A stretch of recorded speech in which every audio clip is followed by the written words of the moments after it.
Hi viewers, good morning. Welcome to profit master dot in. ఇవాళ 26th ఫిబ్రవరి Friday. So ఈరోజు మార్కెట్స్ని ప్రభావితం చేయబోయే అంశాలు ఏంటి, మేజర్గా ఇతర మార్కెట్స్లో అంటే అమెరికన్ మార్కెట్స్లో, ఏషియన్ మార్కెట్స్ ఎలాంటి ట్రెండ్ ఉంది అన్న అంశాలన్నీ కూడా మనం తెలుసుకుందాం. ముందుగా అమెరికన్ మార్కెట్స్లో హ్యూజ్ సెల్ ఆఫ్ మనం చూసాం. లాస్ట్ అక్టోబర్ తర్వాత ఒకటే రోజు ఈ స్థాయిలో మార్కెట్స్ కుప్పకొల్లడం అనేది మళ్ళీ నిన్నే జరిగింది. డౌ జోన్స్ ఏకంగా 1.75% అంటే ఆల్మోస్ట్ ఒక 560 పాయింట్ల మేర కోల్పోయింది. S&P 500 2.5% మేర అంటే ఆల్మోస్ట్ 96 పాయింట్స్ 100 పాయింట్స్ అనుకోవచ్చు. నాస్డాక్ కూడా గత వారం అంతా కూడా అంటే ఈ వారం అంతా కూడా బాగా వీక్గానే ఉంది when compared with Dow Jones. So అలాంటి నాస్డాక్ కూడా ఆల్మోస్ట్ ఒక 3.5 నుంచి 4% దాకా క్రాక్ అయింది. ఆల్మోస్ట్ 480 పాయింట్స్ టు 500 పాయింట్స్ వరకు నాస్డాక్లో కూడా సెల్ ఆఫ్ మనం చూసాం. సో ఒకటి మేజర్ రీజన్ అక్కడ ఒకటే, బాండ్ ఈల్డ్స్ పెరుగుతున్నాయి. బాండ్ ఈల్డ్స్ పెరుగుతున్నప్పుడు ఇన్వర్టెడ్ రిలేషన్ మార్కెట్స్కి ఉంటుంది కాబట్టి సో ఎందుకు మార్కెట్స్ బాండ్ ఈల్డ్స్ని ఆ స్థాయిలో తీసుకుంటున్నాయంటే ఇన్ఫ్లేషన్ పెరిగే ప్రమాదం ఉంది అనేది ఎక్కువ మంది ఇన్వెస్టర్స్ అండ్ ట్రేడర్స్ భావిస్తున్నమాట.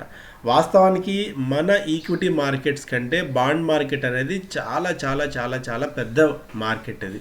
సో అతి తక్కువ డబ్బులు మాత్రమే మనకి ఈక్విటీ మార్కెట్స్లోకి వస్తాయి, ఒక 3 to 4% మాత్రమే. బట్ ఓవరాల్ మార్కెట్ ప్రపంచాన్ని శాసించేది, ప్రపంచాన్ని ఎక్కువగా ప్రభావితం చేసే అంశం ఏదైనా ఉందంటే అది బాండ్ మార్కెట్ మాత్రమే ప్రపంచవ్యాప్తంగా కూడా. సో అలాంటి బాండ్ ఈల్డ్స్ పెరుగుతున్నాయంటే ఇక్కడి నుంచి డబ్బులు వెళ్ళే ప్రమాదం కూడా ఉంటుంది. నెంబర్ 2, ఇన్ఫ్లేషన్ కూడా పెరిగే ప్రమాదం ఉందని చెప్పి భావిస్తున్నారు. అండ్ ఎకానమీ కూడా గ్రో అవుతుంది, ఎందుకంటే క్రూడ్ పెరుగుతుంది, కమాడిటీస్ పెరుగుతున్నాయి, ఇలా చాలా ఇవి పెరుగుతున్నాయి కాబట్టి ఇన్ఫ్లేషన్ ఖచ్చితంగా పెరుగుతుంది అనేది యాక్చువల్గా బాండ్ బయర్స్ చెప్తున్నమాట, ఆ బాండ్ మార్కెట్లో ట్రేడర్స్ చెప్తున్నమాట. కాకపోతే at the same time economy కూడా గ్రో అవుతుంది కాబట్టి దీన్ని అంత వరీ కావాల్సిన అవసరం లేదని చెప్పి నిన్న జెరోమ్ పవెల్ గారు కూడా చెప్తున్నారు, యుఎస్ ఫెడ్ చీఫ్. బట్ ఈ రిలేషన్ అనేది మిస్ మ్యాచ్ బాగా అవుతుంది. అండ్ రెండు, అటు బాండ్ మార్కెట్ ఇటు ఈక్విటీ మార్కెట్స్ రెండు పెరిగే అవకాశం లేదు కాబట్టి, అంటే రెండిటికి ఒకటి పెరిగితే ఒకటి తగ్గుతుంది, ఒకటి తగ్గితే ఒకటి పెరిగే ఇది ఉంటుంది. ఎందుకంటే ఎకానమిక్స్ పాయింట్ ఆఫ్ వ్యూలో చూస్తే ఇప్పుడు బాండ్ ఈల్డ్స్ బాగా పెరుగుతున్న ఈ తరుణంలో, ఎందుకంటే సిన్స్ ఫిబ్రవరి 10th 10వ తారీఖు నుంచి treasury yields have moved from 1.13% to as high as 1.67%. So అతి తక్కువ టైంలోనే 48 బేసిస్ పాయింట్స్ పెరగడం, highest level in a year, అది ఎక్కువగా ఆందోళన కలిగిస్తుంది. Bond investors are getting worried about the potential for inflation. ఇది ఒక అంశం కూడా ఉంది మనం చూసేందుకు. సో బాండ్ ఈల్డ్స్ ఇలా curve 10 years treasury yield curve ఇది.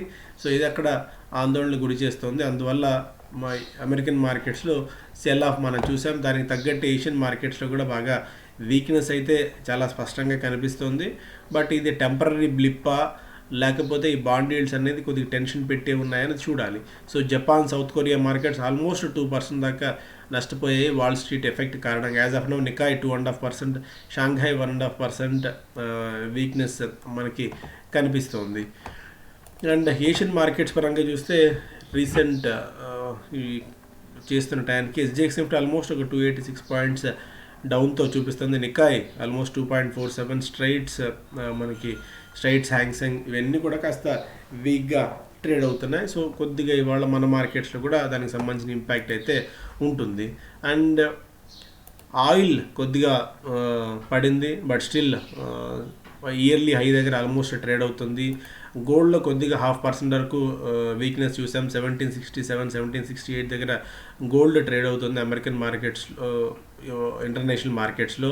అండ్ క్రిప్టో నిన్న ఆల్మోస్ట్ బిట్కాయిన్ 4.5% దాకా క్రాక్ అయింది. సో ఈ స్థాయిలో తట్టుకునే దమ్ము ధైర్యం ఉంటేనే బిట్కాయిన్లో ట్రేడ్ చేసుకోండి. కానీ so weak hearts it's better, I suggest not to enter in to this market. Ethereum almost 8% దాకా క్రాక్ అయింది. అండ్ లైట్ కాయిన్ కూడా ఒక 2% వరకు నష్టపోవడం చూస్తున్నాం. సో మన మార్కెట్స్ విషయానికి వచ్చినట్టయితే ఈరోజు జీడిపి నెంబర్స్ కూడా ఉన్నాయి. సో మార్కెట్ దాన్ని కీన్గా అబ్జర్వ్ చేస్తుంది. నిజంగా మార్కెట్ ఏ స్థాయిలో, అంటే ఎకానమీ ఏ స్థాయిలో గ్రో అవుతుంది రియలిస్టిక్గా మనం అనుకోవడమేనా, నిజంగా అందుకు తగ్గట్టు జీడిపిలో నెంబర్స్ కనిపిస్తున్నాయన్న అంశం ఇవాళ గణాంకాలు చూస్తే మనకు అర్థమైపోతుంది.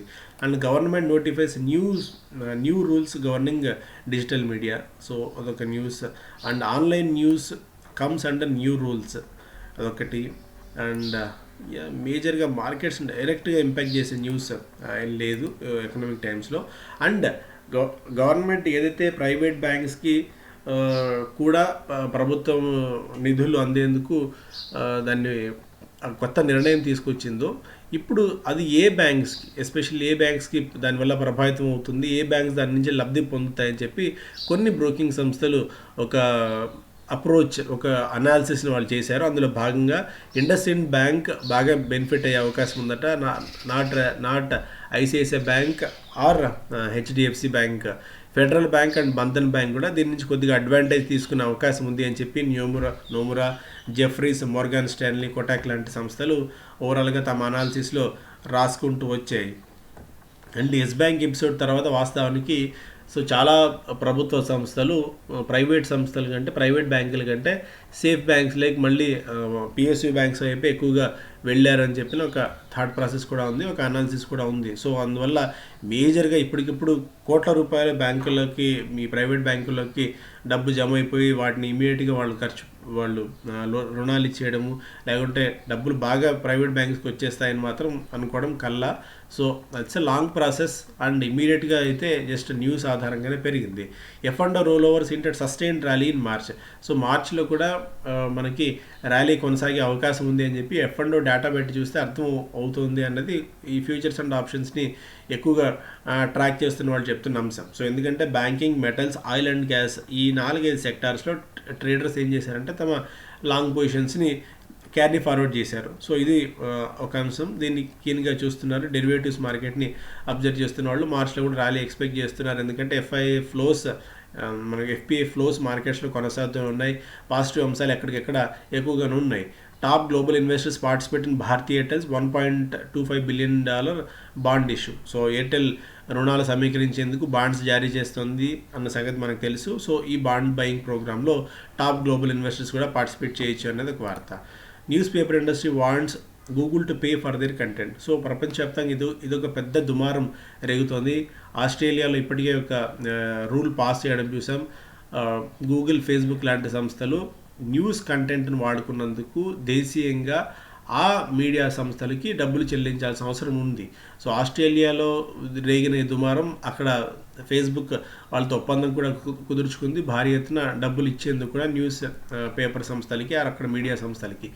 ఇక్కడ దేశంలో కూడా మన మీడియా సంస్థలు, మన మీడియాని రిప్రజెంట్ చేసే బాడీ గూగుల్ని, ఫేస్బుక్ని కోరింది యాడ్ రెవెన్యూలో 85% తమకు ఇవ్వాలి అని చెప్పి. సో ఒకవేళ కనుక అదే జరిగి, ఎందుకంటే ఆస్ట్రేలియాలో ఒక ఎగ్జాంపుల్ చూపించింది, అక్కడ ఫుల్ లెంత్లో గొడవ జరిగి ఫేస్బుక్ దిగి వచ్చింది. కాబట్టి మేబీ మన మార్కెట్స్లో కూడా అలాంటి ఇష్యూ వచ్చి ఇక్కడ దేశీయంగా మీడియా సంస్థలకు కనుక ఫేస్బుక్ డబ్బులు చెల్లించినట్టయితే టాప్ మీడియా సంస్థలు ఏవైతే ఉన్నాయో వాటికి అవన్నీ కూడా బెనిఫిట్ పొందే అవకాశం ఉంటుంది. అందులో TV18 లాంటివి అనుకోవచ్చు, దైనిక్ భాస్కర్ లాంటివి, జాగరణ్ ప్రకాశ్ లాంటివి, అంటే లిస్టెడ్ స్పేస్లో బాగా పొటెన్షియల్ ఉన్న కంపెనీస్ దీని నుంచి కొద్ది గొప్ప బెనిఫిట్ తీసుకునే అవకాశం అయితే ఉంటుంది. అండ్ నీరవ్ మోడీ ఎక్స్ట్రడిషన్ దాదాపుగా ఉండే అవకాశం ఉంటుంది. ఎందుకంటే guilty and all charges can be extradited to India. UK court చెప్తోంది. మేబీ ఇది వస్తే PNB ఏమన్నా కొద్ది గొప్ప బెనిఫిట్ ఉండొచ్చేమో, ఎందుకంటే తీసుకొచ్చిన తర్వాత ఛార్జెస్ చేసి డబ్బులు ఏమన్నా కొద్ది గొప్ప లాగగలిగితే. And India, Pakistan agree to LOC ceasefire. So LOC line of కంట్రోల్లో సీజ్ ఫైర్ చేయాలి, అంటే ఎలాంటి కాల్పులు జరపకుండా కాల్పుల విరమణ చేపట్టాలి అని చెప్పి రెండు దేశాలు అంగీకరించాయి. సో జియో పొలిటికల్ ఇష్యూ కాబట్టి, సో ఒకవేళ నిజంగా ఈ సీజ్ ఫైర్ కనుక ఏది జరగకుండా ఉంటే అది మన మార్కెట్స్కి ఒక చాలా పాజిటివ్ అంశం కూడా అవుతుంది. అండ్ బిజినెస్ స్టాండర్డ్ చూస్తేనేమో ఫస్ట్ పేజ్లో నీరవ్ మోడీ న్యూసే ఉంది. And government announces rules to curb social media misuse. Adani may bid through MIL in next round of privatization. So ఇప్పటికీ 6 ఎయిర్పోర్ట్ల కాంట్రాక్టులు దక్కించుకున్న అదాని గ్రూప్ మరిన్ని ఎయిర్పోర్ట్స్ కోసం కూడా ట్రై చేస్తోంది. ఎంఏఎల్ ద్వారా ఈసారి నెక్స్ట్ రౌండ్లో పాల్గొనేందుకు సిద్ధంగా ఉందని ఒక వార్త. అలాగే consumers face the brunt of commodity price surge. So కమోడిటీలు విపరీతంగా పెరుగుతున్నాయి. సో ఇక ఈ కంపెనీస్ ఏవైతే ఉంటాయో వాళ్ళు ఈ పెరిగిన దాన్ని సబ్స్క్రైబర్స్కి ఆర్ఎల్స్ రిటైలర్స్కి పెరిగిన రైస్ని వాళ్ళు బదలాయిస్తున్నారన్న ఒక వార్త కూడా మనకు కనిపిస్తుంది. సో ఇది కూడా మెల్లగా ఇన్ఫ్లేషన్ పెరిగేందుకు ఒక కారణంగా ఉంది. అండ్ అమెరికాలో కూడా మనం మాట్లాడుకున్నట్టు ఇన్ఫ్లేషన్ పెరిగితే అక్కడ ఖచ్చితంగా ఫెడరల్ రిజర్వ్ కూడా వడ్డీ రేట్లను సమీక్షించాల్సిన అవసరం ఉంటుంది. సో ఇప్పటికిప్పుడు వడ్డీ రేట్లను సమీక్షించంటే వడ్డీ రేట్లను పెంచే పరిస్థితులు అక్కడ ప్రభుత్వం ఉందా లేదా అన్నది కూడా సో టెన్షన్ పడుతున్నారు కాబట్టి సో అది కూడా మార్కెట్స్ని కాస్త ఆందోళనలోకి పెడుతుంది. ఎంటార్ టెక్ ఐపీఓ రాబోతోంది. 574 రూపాయల ప్రైస్ బ్యాండ్తో వస్తుంది. సో హైదరాబాద్ బేస్డ్ కంపెనీ ఇది. అండ్ హేరంబా ఇండస్ట్రీస్ ఐపీఓ 83 రెట్లు సబ్స్క్రైబ్ అయింది. అయితే ఆశ్చర్యకరమైన ఏంటంటే రీటైల్ పోర్షన్ 11 టైమ్స్ సబ్స్క్రైబ్ అయితే 67 టైమ్స్ ఇన్స్టిట్యూషనల్ ఇన్వెస్టర్స్, అలాగే హెచ్ఎన్ఐ పోర్షన్ 271 టైమ్స్ సబ్స్క్రైబ్ అయింది. యూరేకా ఐపీఓ నిన్న లిస్ట్ అయిన సంగతి తెలుసు మనకి. 60% ప్రీమియంతో ఈ స్టాక్ లిస్ట్ అయింది. అండ్ ఎంటార్ గురించి ఆల్రెడీ మనం మాట్లాడుకున్నాం. India may grow 13.7% next year, physical position weak. Moody's చెప్తోంది ఇండియా 13.7% గ్రోత్ రేట్ అంటే అత్యద్భుతమైన గ్రోత్ రేటు. దట్టు కోవిడ్ తర్వాత ఆ స్థాయిలో పుంజుకోవడం అనేది నాకు తెలిసి ఎమర్జింగ్ మార్కెట్స్లో we will be one of the best performing కంట్రీస్గా చెప్పుకోవచ్చు ఇండియాని. సో అన్నీ అనుకున్నట్టు సాగి ఇన్ఫ్లేషన్ కంట్రోల్లో ఉండి అండ్ క్రూడ్ కూడా నిజంగా ఇంటర్నేషనల్ ఎక్స్పర్ట్స్ అనుకున్నట్టు ఈ $55-60 మధ్య కొనసాగితే చాలా స్వీట్ స్పాట్లో ఉన్నట్టు. అది కాకుండా ఒకవేళ మళ్ళీ నార్త్ బౌండ్ వెళ్ళి అది $90-100కి వెళ్ళిందంటే మాత్రం మనం ఖచ్చితంగా దాన్ని ఆ మ్యూజిక్ ఫేస్ చేయాల్సి ఉంటుంది.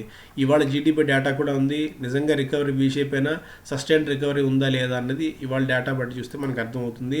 మనకు పోస్ట్ మార్కెట్ వస్తాయి. And XLRI wraps up 100% placements in 2 days. Average salary offer 25 lakhs average salary XLRIలో ఉంది. సో దీంతో మార్కెట్కి ఏంటి సంబంధం అంటే ఎకానమీ నిజంగా ఏ స్థాయిలో ఉంది. ఎందుకంటే పెద్ద కంపెనీలు బిజినెస్ స్కూల్స్కి వెళ్ళి జనాలు తీసుకుంటున్నారంటే వాళ్ళ రిక్వైర్మెంట్ ఏ స్థాయిలో ఉంది అన్నది ఇది కూడా one of the data point to gauge our economy, to gauge our companies strength and to gauge our India's job market. So ఇది ఒక పాజిటివ్ అంశం. ఇది కూడా ఓవరాల్ గ్రోత్కి ఎమర్జింగ్ మార్కెట్స్గా మనం ఎదుగుతున్నామని చెప్పుకునేందుకు. సో ఇది మేజర్గా ఇవాళ ఈ వీకెండ్ బిజినెస్ న్యూస్. అండ్ పదే చెప్తున్నట్టు విజయవాడకు సంబంధించి సో సీట్స్ ఫిల్ అవుతున్నాయి. సాధ్యమైన త్వరగా మీరు విజయవాడలో 2 days పాటు ప్రతి ఇన్వెస్టర్, ప్రతి ట్రేడర్ పాల్గొనాల్సిన అవసరం.